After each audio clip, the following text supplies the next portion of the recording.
Lu pijak sama gua sekarang. Lu panggil lu punya anjing ini semua pijak sama gua sekarang. Gua mau tengok. Lu jaga harga.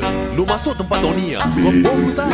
Bukan senang mau masuk itu tempat mah. Hei Syak, lu mau sembang sama bangsa ini macam lu cerita sama abang. Nanti wak kasih kenal wak sengarang. Ingat Syak, lu dah nampak gua ambil rutu campur dah. Marilah, gua tunggu.